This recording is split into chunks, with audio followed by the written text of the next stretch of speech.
물이 순수할 경우 항상 섭씨 100도에서 끓는다. 진짜 그럴까? 물을 끓여 보여드리겠습니다. 이제 95도 끓기 시작했나요? 처음에 끓기 시작할 때는 막 거품이 나왔었는데 여러 군데서 이제 정말 몇 군데서 안 나오고, 들룩의 주장에 의하면 그 기체가 용에 돼 있는 게 물 끓는 거를 촉진한다는 거예요. 나는 그럼 순수한 물을 끓일 거야. 한 섭씨 112도까지 아무 움직임도 없이 초가열이 됐다고 합니다. 항상 섭씨 100도에 끓는다. 상투적인 관념하고 습관이 우리 일상생활과 과학 지식을 지배하고 있는 현실을 저는 극복할 필요가 있다고 봅니다.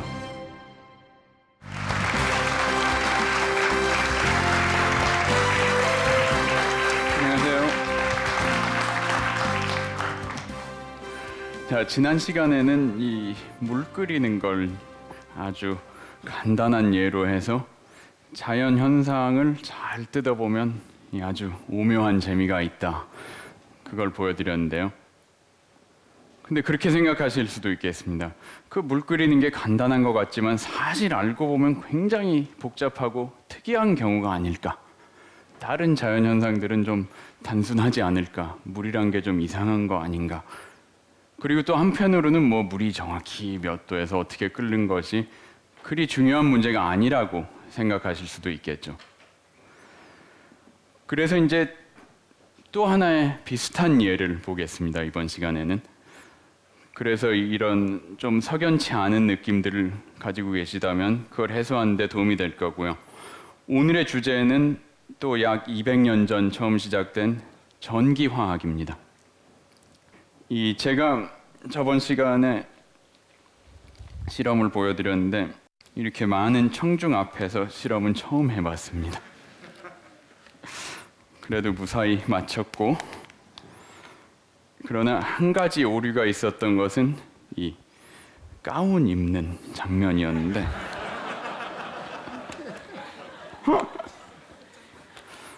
제가 사실 물 끓일 때는 가운을 입지 않아도 되는 건데 이 사람들이 이걸 입지 않으면 과학자로 보질 않습니다. 전기화학이라는 거는 1800년도에 시작됩니다. 우리 유명한 볼타, 이탈리아의 볼타 선생이 전지를 발명했죠, 그때. 그로부터 시작되는데, 이제 볼타 얘기를 좀 드릴 텐데, 제가 일단 조금 오래 걸리는 실험이 있기 때문에 그걸 시작해 놓고 하겠습니다. 지금 이 화면에 보시는 비커에 있는 것이 실버 질산염입니다. 은 질산염, 그 AgNO3라고 영어로 써 있는 게 보이시는 분도 있을 거고, 이건 뭐냐면 질산 있죠. 질산에다가 은을 녹인 겁니다. 여기다가 좀 담겠습니다. 이거는 이제 학회 같은 거 가면 명찰 다하는 그런 것입니다. 이유가 있습니다. 이제 한 가지 보여드리고 시작할 게 뭐냐면 이 실버 질산염이 질산에 은이 녹아 있는 거라고 말씀드렸잖아요. 근데 이제 제가 뭘 할 거냐면 구리철사를 여기 하나 넣습니다. 그러면 어떻게 되냐? 곧 보시겠지만 은이 나오면서 구리가 들어갑니다. 그거를 이제 아주 옛날부터 알았던 현상인데요. 그 옛날 화학자들은 그렇게 이해했습니다. 이 질산이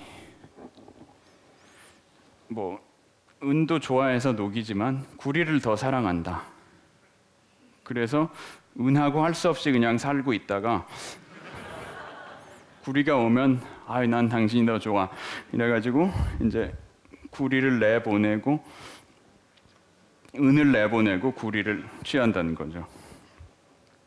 그래서 이제 보여드릴 것은 이 구리철사입니다. 이거를 여기 넣으면 그 즉시 은색으로 덮이는데 구리가 나오고 있는 겁니다. 지금 용액으로. 그래서 좀 지나면 용액이 파란색이 됩니다. 그 황산구리 녹이면 되듯이. 그게 구리 플러스 이온의 색이고요. 이제 좀 보이시죠? 그럼 볼타 얘기로 돌아가죠. 이 볼타는 이태리 북부 파비아 대학이라는 곳에서 교수를 하고 있었는데 워낙 정전기 연구를 많이 했습니다. 이 전지가 발명되기 전에는 전기 연구라는 것이 다 정전기 연구고, 그런 과정에서 이제 그 개구리 다리를 경련하게 했던 그 갈바니, 그 사람하고 이제 많은 논쟁을 하면서 중요한 사건을 일으킨 게 이제 전지를 발명한 건데요. 이게 얼마나 대단한 사건이었는지 우리 현대인들은 좀 상상하기도 힘듭니다. 전지가 발명됨으로써 할 수 있었던 게 뭐냐면 전류가 흐르는 전기 회로를 만들 수 있게 된 거죠. 정전기 갖고는 그게 되지 않습니다. 그로써 이제 현대 문명의 기반이 되는 온갖 전기 기구와 기술이 나오게 된 건데요. 좀 과장해서 말씀드리면 이 전지가 없었으면 현대 기술 문명이랑 불가능했다고 말해도 과언이 아니죠. 이제 정말 이 전지가 없으면 우리 일상생활은 정말 초토화가 될 겁니다. 할 일이 조금 없으신 분들은 집에 가서 아마 세보시면 재밌을 겁니다. 우리 집에 전지가 몇 개 있나? 엄청나게 있습니다. 생각해보면 시계, 컴퓨터, 휴대폰, 냉난방 조절기, TV 리모컨, 없는 데가 없고. 여기 영상에 볼타가 처음 만든 전지를 그려드렸는데요.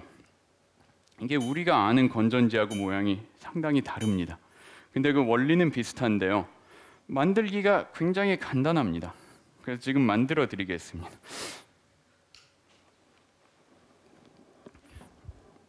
여기 이제 보여드릴 것이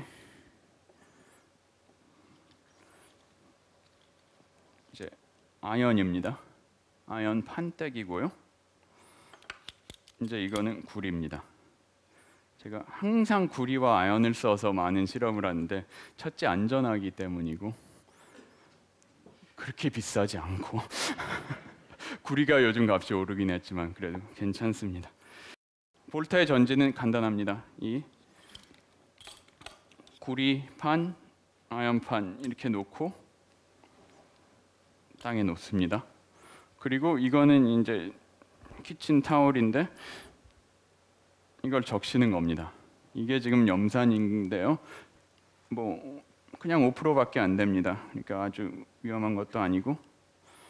그래서 그 구리와 아연 쌓은 거 위에 이렇게 놓습니다. 그러니까 이제 현대적 개념으로는 이게 전해질이라고 하죠. 근데 볼타의 개념은 그게 아니었고요. 볼타가 가진 개념은 이것이 두 가지 다른 금속의 접촉으로써 거기서 전기가 생겨난다고 믿었습니다. 그래서 그럼 적신 거는 왜 있느냐? 그건 전기를 전도하기 때문에. 그래서 처음에 볼타가 쓴 거는 물이었습니다. 무슨 산도 아니고 제가 지금 산을 쓰고 있는데요. 그냥 물이었고 그 다음에 소금물을 썼습니다. 나중에는. 이제 소금물 얘기는 좀 이따 드릴 거고요. 이게 이제 볼타의 전지 하나고 또 하나 쌌습니다. 또 구리, 아연 하고 또 적셔서 놓고. 이게 정말 웬만한 요리하는 것보다 쉽죠.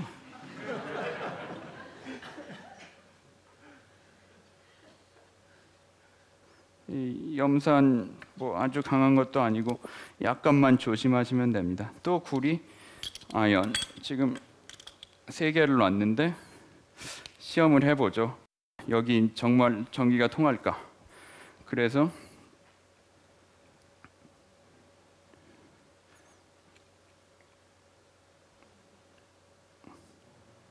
보이시죠? 제가 1.7V 보이시죠? 이 간단한 것이 볼타의 전지입니다.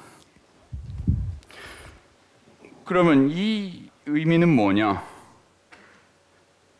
정말 만들기 쉽다는 거죠. 만들기 쉽고 아무 데서나 구할 수 있는 자료 가지고 정말 집에서 할 수 있습니다. 요즘 어린이들한테 종종 소개되는 이 감자전지 있죠. 보신 분들도 많을 거고 감자입니다. 감자를 팍 찔러가지고 송곳으로 2개 구멍을 냅니다. 구멍을 낸 후에 또 구리 철사 하나 꽂고 아연 철사 꽂으면 전지가 돼요. 이거 전지인데요. 이거를 미터에 연결해서 보여드리겠습니다. 구리 아연 사이에 하면 대개 한 0.7 내지 0.9V가 나옵니다. 그래서 이제 우리가 보통 쓰는 건전지는 대개 1.5V죠. 자, 지금 0.84V의 전압이 여기서 나오고 있는데요. 또 여기 레몬도 쓸 수 있죠. 아무거나 쓸 수 있습니다. 또 찔러서 똑같은 걸 꽂습니다. 아연, 구리 꽂으면 이것은 딱 1V.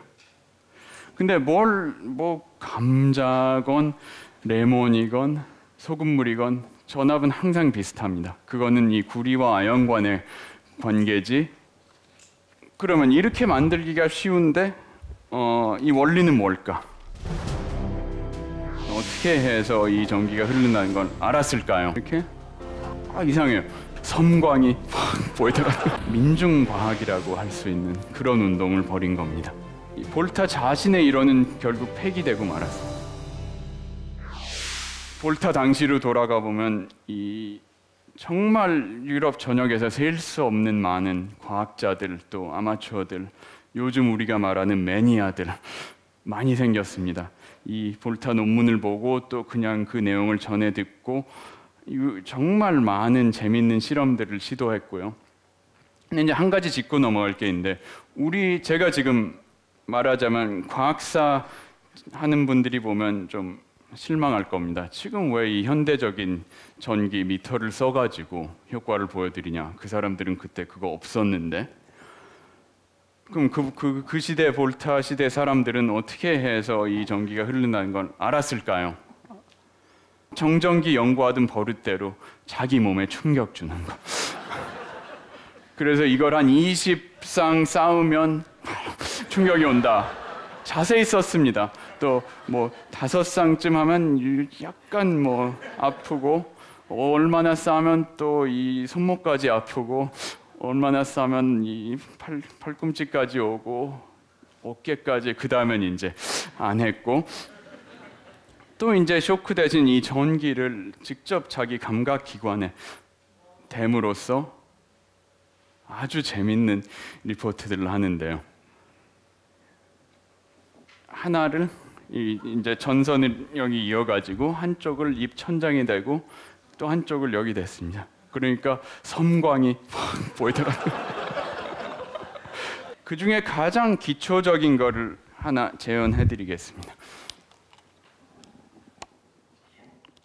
물을 마시고 여기 전지가 있습니다. 저기 보이시듯이 이게 구리하고 아연인데요. 이렇게 서로 꽈서 같이 만든 건데 이렇게 여기 이상한 맛이 나요. 이 아연 쪽에서 특히 요 혀 옆에 쪽에 대시면 이게 산성도 아니고 이상해요. 근데 그럼 이게 금속을 씻지 않아서 그런 건가 하고 한쪽만 그 아연만 대보면 전혀 맛이 안 나요. 구리만 해도 맛이 안 나고 이거 씻었어요. 근데 2개를 같이 대면 이상한 맛이 난다. 해보실 수 있습니다. 잘 비누로 씻기만 하면 뭐냐면 제가 요 2 금속을 혓바닥으로 연결함으로써 전지를 만든 거죠.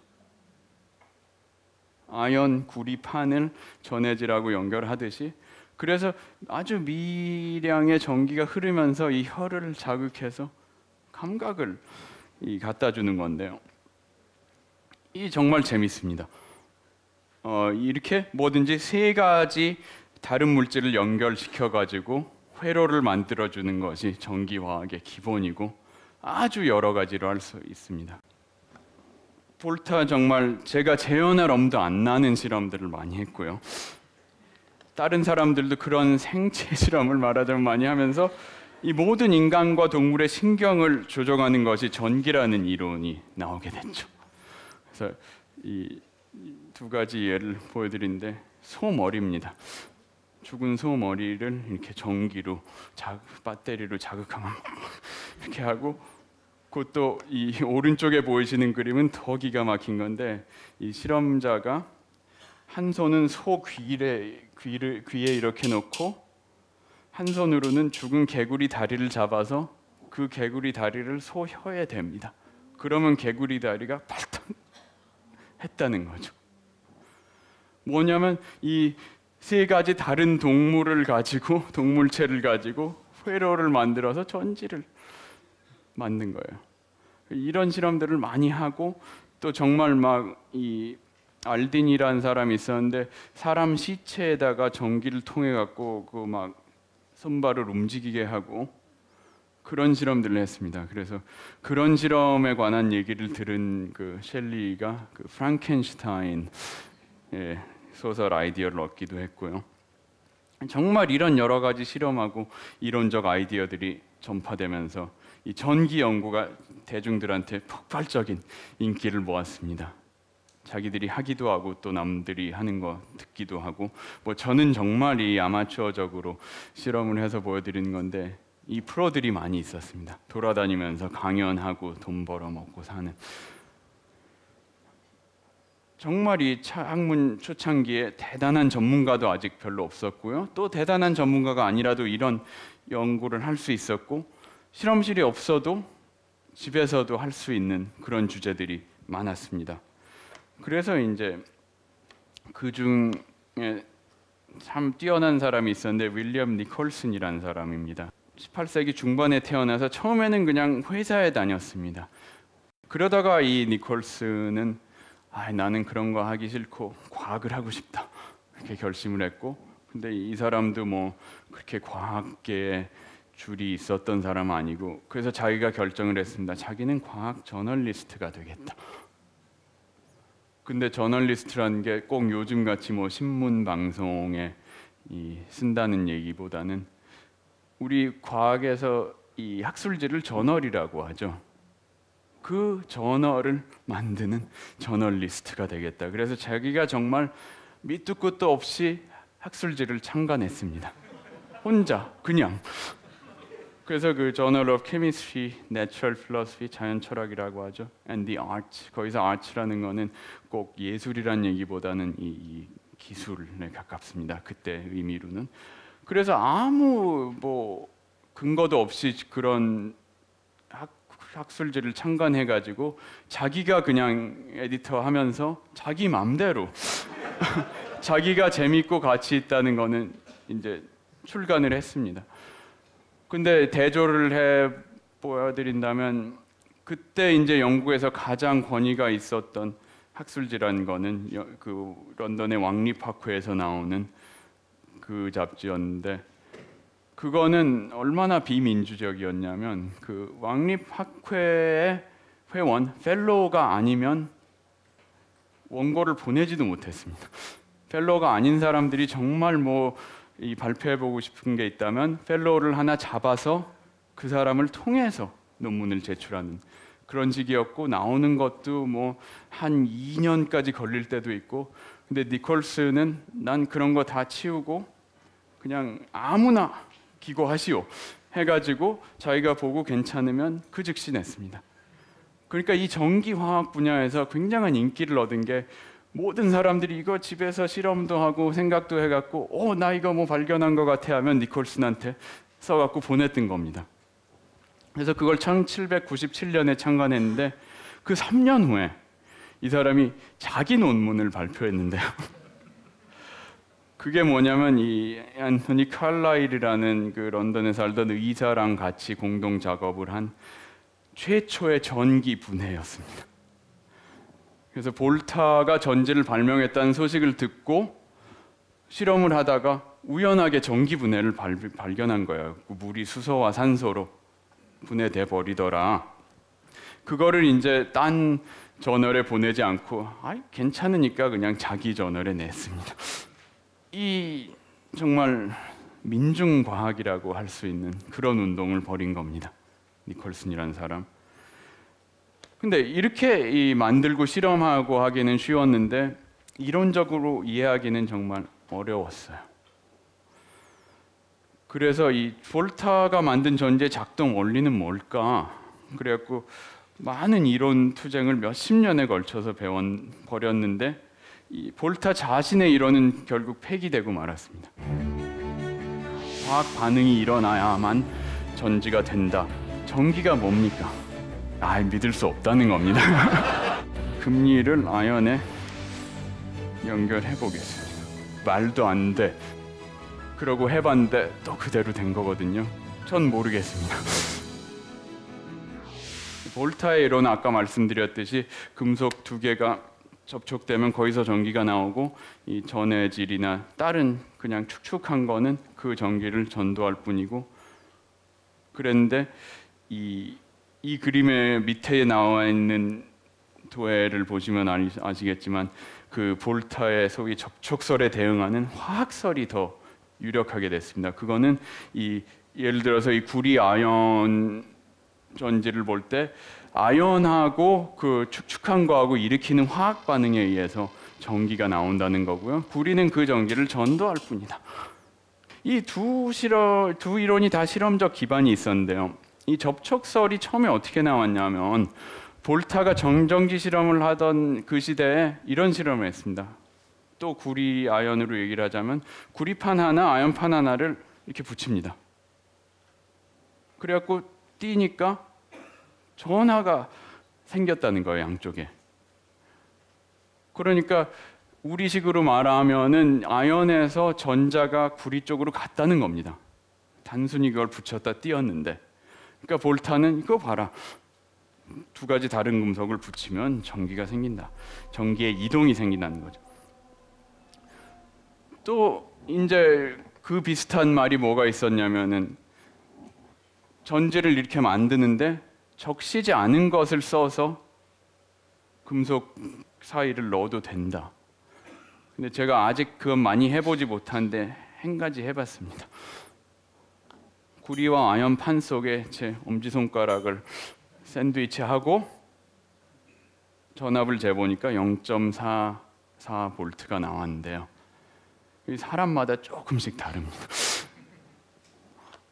그래서 이거는 좀 장난 같은 얘기인데 정말 그렇게 심각하게 이 소위 건조 배터리를 만든 사람들이 많이 있었고요. 또 화학설 쪽에서는 많은 증거가 있었습니다. 화학 반응이 일어나야만 전지가 된다.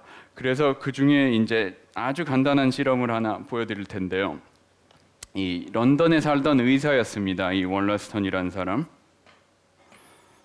이 사람이 이제 의사를 하다가 하기 싫어서 돈을 좀 번 후에 그냥 관두고 혼자 집에서 과학을 했습니다. 그래서 화학에 많은 기여를 한 사람인데 이제 지금 보여드릴 건 뭐냐면 여기 이제 또 이 구리와 아연, 철사죠.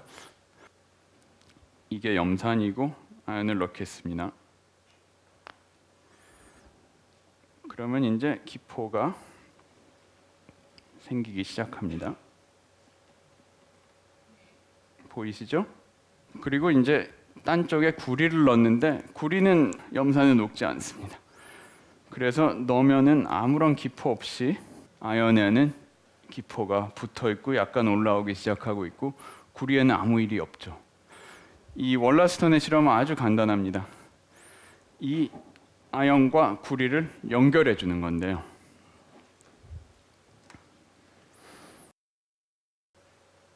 지금 이제 집게에 달린 전선을 써서 연결하면 어떻게 되는가 하는 순간 구리에서 왜 난데없이 구리에서 거품이 생깁니까? 그거 참 이상하단 말이에요. 참 이런 재미있는 실험을 했는데 이 원리는 뭔가 생각해 보십시오. 이게 볼타의 전지와 같은 위상입니다. 구리, 아연 그 사이에 전해질 적신 거. 그래서 이제 월라스턴의 실험을 가지고 이 전지의 작동 원리를 더 좀 손쉽게 공부할 수 있겠다 그런 생각을 했던 거죠. 그러면 이게 어떻게 되는 걸까? 이 사람 자신은 이렇게 설명했습니다. 금속이 녹을 때 이 산의 작용을 받아갖고 전기가 발생을 하고 그때 이제 수소가스가 여기서 나오는데 그거는 전기가 그 액체와 금속 사이, 그러니까 금속에서 액체로 가면서 발생한 것이 아닌가. 근데 좀 막연한 설명이죠. 첫째, 전기가 뭡니까? 정말 전자가 발견되기 거의 100년 전이었고요. 이온이라는 개념도 없었고, 근데 그런 사람들이 어떻게 이런 현상을 설명했을 것인가? 그게 참 재밌는 거고요. 그럼 이걸 현대적으로 이해할 수 있을까? 생각해 봅시다. 그러니까 이제 우리가 아주 기초 화학에서 이 산이라는 게 금속을 어떻게 녹이느냐 하면 이렇게 얘기하죠. 산에는 수소 이온이 많습니다. H+라고 여기 된 거. 많아서 금속에는 또 전자가 있으니까 그 수소 이온이 금속에 있는 전자를 끌어들여 갖고 중성인 수소가 돼서 이렇게 H2 수소 기체를 형성해 갖고 오고, 그러면 이제 그 금속은 양이온화가 돼서, 그렇죠? 아연 플러스가 돼서 산에 녹는다. 그렇게 되는데, 그러면 왜 또 전자가 더 생겨서 지금 구리 쪽으로 넘어가고 있냐? 그 의문이죠. 거기서 그 수소 이온이 아연에서 전자를 뺏어갖고 가버리면 끝이지. 왜 전자가 또 따로 나와가지고 그게 또 왜 구리 쪽으로 가요? 나왔으면 거기서 그냥 또 다른 수소 이온 만나서 잘 살면 되지. 왜 구리 쪽으로 가느냐? 그걸 이제 뭐 대강 이해해 보자면 볼타가 말했듯이 이 금속 사이에 어떤 이 우리가 말하자면 이 포텐셜의 차이가 있을 거고 이 전압의 차이가 있을 거고 또 뭐 이 수소 이온만 있는 게 아니고 염소 이온이 있죠. 이 염산에는 그 염소 이온이 그러면 그 아연 이온을 끌어내고 나면 전자가 남아 돌지 않겠느냐, 뭐 그런 식으로 이해해 볼 수 있습니다. 그래서 이제 제가 그렇게 현대적으로 해석을 해봤는데 이게 만만치 않습니다. 만만치 않은 이유가 뭐 몇 가지 있는데 그걸 보여드리죠. 그걸 보여드리기 전에 이제 볼타가 한 말이 일리가 있다는 거 또 한 가지로 보여드리겠는데, 구리로 지금 했죠. 구리 대신 금을 쓸 수 있습니다. 이 금철사를 써서 같은 실험을 하면 이제 정말 더 금쪽으로, 그러니까 이 구리에서 거품이 나온다는 거는 이제 아연에서 생겨난 전자들이 구리 쪽으로 넘어가는데 그 두 금속 사이에, 그러니까 전자를 얼마나 좋아하느냐, 그게 다르다는 거죠. 근데 금으로 연결하면 정말 또 보이시나요? 정말 이쪽에 있는 아연에서는 별로 거품이 이제 나오지도 않고 전부 전자가 금 쪽으로 넘어가 갖고 나옵니다. 참 보면 예쁘기도 하고. 그래서 제가 이 실험을 하고 나서 저 금을 좀 모양 멋있는 걸로 넣으면 거품도 예쁘게 나오지 않겠느냐. 그래서 생각을 한 게 결혼 반지가 있단 말이에요. 이 동그란 환영으로 이렇게 거품이 나오면 아주 멋지지 않을까. 그래서 집에서 이 얘기를 했더니 물론 저희 처가 안 된다고 그래서 전 그렇게 얘기를 했습니다. 이거 금이 지금 녹는 게 아니고, 그렇죠? 금이 녹는 게 아니라 그냥 이 아연이 녹으면서 그 전자를 받아가지고 거품이 생기는 것 뿐이니까 괜찮다. 그랬더니 믿을 수 없다는 겁니다. 그래서 제가 뭐 그거는 포기를 했고, 근데 다행이라고 하면 좀 뭐한데, 제가 금리빨이 하나 빠졌어요. 그래서 치과 가니까 왜 그거는 그날은 끼워주질 않고 새로 해주더라고요. 그래서 이 금리가 이렇게 있습니다. 그래서 이 금리를 아연에 연결해 보겠습니다. 그러면 추측을 해보세요. 여러분 어떻게 될까? 지금 아연 철사를 이렇게 되고, 그럼 이걸 그냥 그 염산에 담그겠습니다.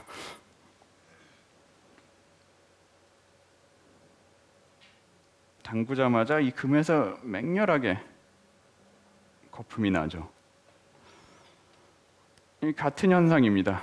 아까보다는 더 좀 간단하게 보인 건데, 이 무슨 이유가 됐건 간에 이 전자들이 아연보다 금을 선호한다는 거죠. 그러니까 볼타가 했다가 폐기된 이론이 일리가 있지 않은가? 또 요즘 이제 물리학자들한테 물어보면 당연하지 그렇게 얘기합니다. 물리학에서는 금속마다 그 전자가 어느 만큼의 에너지를 받아야 뛰어나올 수 있는가? 그게 금속마다 다르다고 돼 있죠. 그러니까 당연히 이 전자가 있다면 금속 중에 뭘 택하는가가 뚜렷하지 않을 것인가. 근데 제가 전기 화학 하는 분들한테 물어보면 그 얘기는 안 합니다. 자기들은 화학적으로 다 해석을 하고, 그래서 이제 아주 그 재미있는 논쟁이 현대까지도 계속되고 있는데요. 또 한 번 아까 했던 이 질산염 보시겠습니다. 잘 자라고 있죠? 클로즈업 해보면 정말 모양이 신기합니다. 근데 이걸 어떻게 이해할 것이냐? 왜 지금 여기서 은나무가 자라고 있을까? 이상하죠? 그러니까 처음에 이 구리 위에 은이 쌓이는 거 이해됐죠? 그 질산이 이 은보다 구리를 더 사랑한다. 근데 그렇게 해서 구리 철사가 은으로 덮였으면 됐지. 왜 은 위에 또 은이 자라냐는 겁니다. 이상하죠. 이것도 19세기 초반에 했던 실험인데 제가 그때 문헌에서 읽고서 에이 말도 안 돼. 그러고 해봤는데 또 그대로 된 거거든요. 그 사람들 얘기한 대로. 어떻게 되냐 생각해보면 그때 해석이 이랬습니다. 이 구리하고 그 질산염 용액이 있는데 그 구리 위에 은이 딱 닿는 순간 전지가 형성된다는 거예요. 왜냐하면 두 가지 금속하고 전해질이 닿은 거니까. 그래서 전기가 돌기 시작하는데 무슨 이유인지 이제 또 현대식으로 말해보자면 거기서 생겨나는 전자가 그 생긴 부분에서 나와서 또 은을 만들지 않고 이 은나무 끝에 가지 끝까지 간다는 겁니다. 무슨 이유인가? 그래가지고 거기서 이제 이온을 만나가지고 또 은을 이렇게 환원하고 그러면서 이렇게 쭉 자라는데 참 전 모르겠습니다. 그게 왜 그 전자가 꼭 가지 끝까지 가는 그런 작용인지 한번 또 잘 해볼 일이죠. 그놈의 전자가 도대체 어디로 가는 겁니까? 구리 쪽에 전자를 정말 퍼부어 넣어보자는 겁니다. 금이 녹고 있습니다. 이야, 이 금이 녹는구나. 그럼 이제 실험을 마치기 전에 한 가지 더 보여드리고 싶은 게 있는데요. 볼타의 원조 전지로 돌아가는 겁니다. 이제 거기서 의문이 생기는데 볼타가 산을 쓰지 않고 소금물을 썼기 때문에 이제 소금물을 좀 만들어 보겠습니다. 이거 소금이고요. 진짜 소금입니다. 제가 먹어봐도 되는. 근데 지금 뭐 그런 짓까지 하기는 싫고 아주 진한 소금물을 만들겠습니다.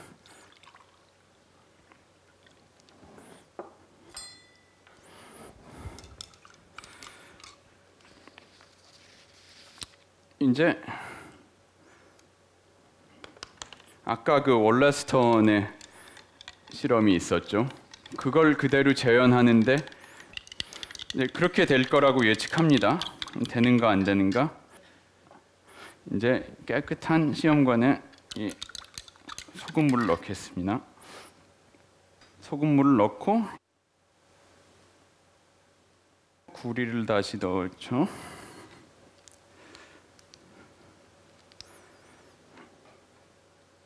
이제 그냥 소금물에 넣는 건데 물론 아무 반응도 일어나지 않죠. 우리가 볼 수 있는. 그럼 연결을 하면 또 아무 반응도 없습니다. 보이는 게. 확인하시죠? 반응 없는 거. 근데 뭐가 반응이 일어나고 있나? 그렇게 물어본다면 또 우리 현대적 기기를 써서 한번 알아볼 수 있겠죠.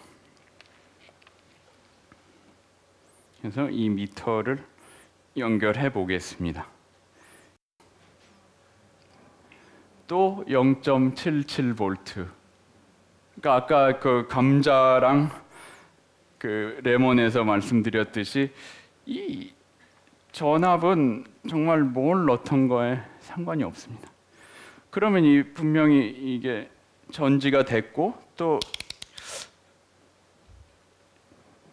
이건 뭐냐면 전류가 흐르고 있습니다. 0.15A. 이게 무시할 수 없는 전류거든요. 그러면 저 그림으로 다시 돌아가서 생각해 보십시오. 이 구리 쪽으로 분명히 전자가 오고 있죠. 지금 전류가 흘렀으니까. 그놈의 전자가 도대체 어디로 가는 겁니까? 그래서 제가 굉장히 의문을 갖기 시작했는데 화학자들한테 물어봐도 그거 공식 풀면 되지.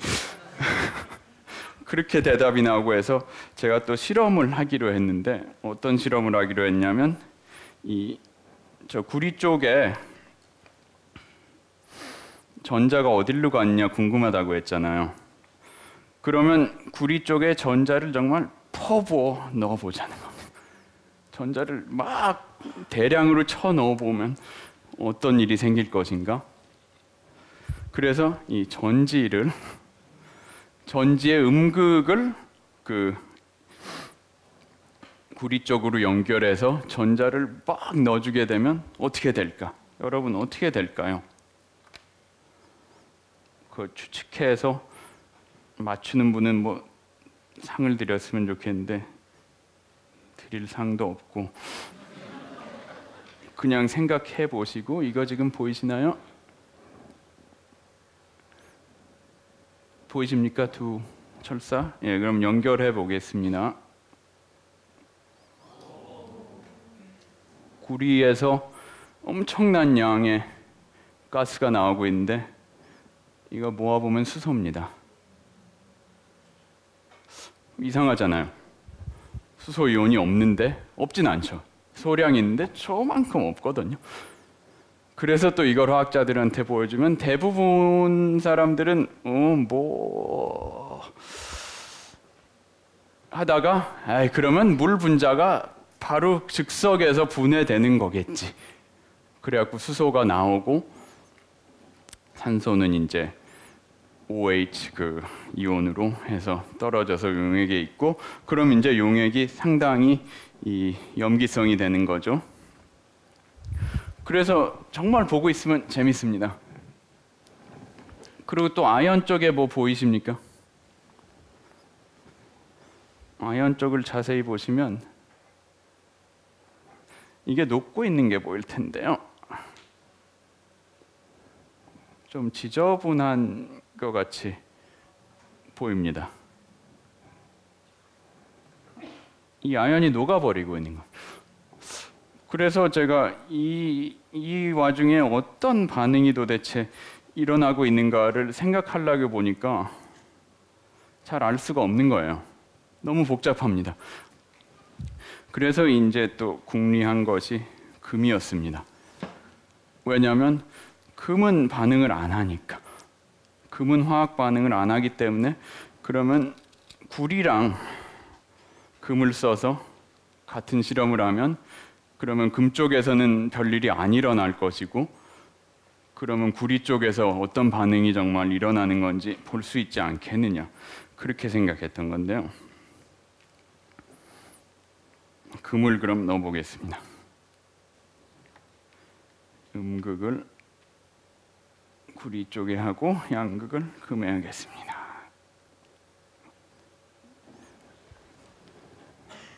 그러니까 구리가 이제 막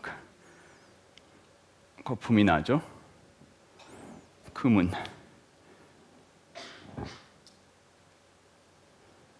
아무 반응이 없죠.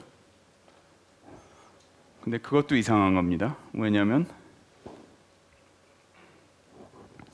한쪽에만 반응이 있을 수 없거든요. 그렇죠? 이게 회로가 되는 건데 한쪽에서 막 화학 반응이 일어나고 있는데 한쪽에서 안 일어난다는 건 말이 안 되죠. 한쪽에서 일어난다는 건 지금 전류가 통하고 있다는 얘기인데 그러면 저쪽에서는 뭘 하고 있냐? 지금 이 바닥의 색깔을 보세요.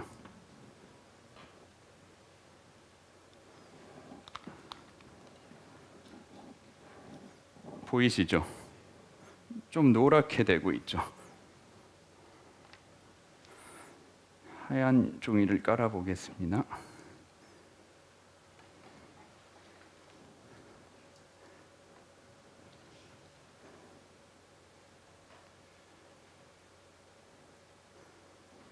지금 금이 녹고 있습니다.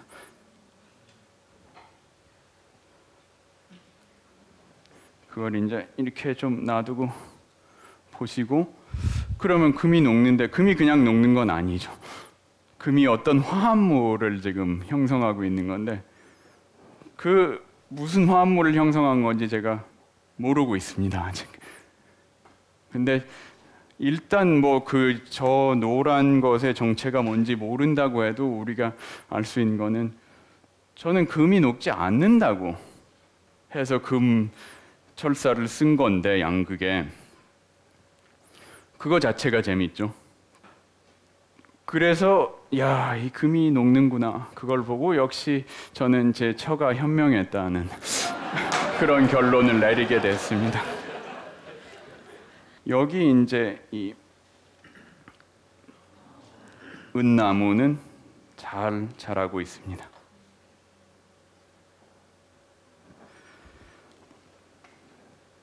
지금 이제 제가 라이브로 해드릴 실험은 이 정도인데요. 이거는 이제 타임랩스로 해가지고 10초마다 한 커트씩 해서 꼭 동영상 같이 만들었는데요. 이 은나무가 저렇게 자라고 있습니다. 이제 1시간 동안 찍은 것이고요. 아주 자라는 과정을 보면 재밌습니다. 처음에는 거의 균일하게 나가다가 갑자기 쫙 뻗는 그런 가지가 생기고 이제 정말 아름답고 재미있는 현상인데요.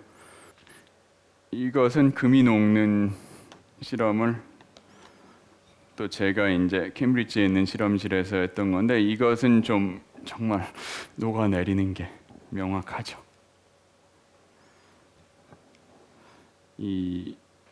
그 딴 쪽에 보이는 까만 것은 탄소입니다. 그래파이트.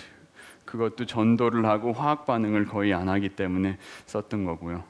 정말 저렇게 줄줄 내려오는 것이 보이는데 이 실험을 보여주면 정말 놀라지 않는 사람이 없습니다. 전문적 화학자들을 포함해서. 근데 이제 화학자들의 반응은 재밌습니다.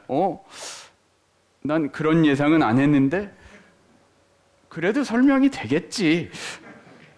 또 뭐 저도 설명이 될 거라고 믿습니다. 근데 제가 금의 화학에 대한 거 잘 모르기 때문에 이제 정말 관심이 있으신 분을 만난다면 뭐 공동 작업도 해볼 수 있을 거고 아무튼 재밌는 현상이고요.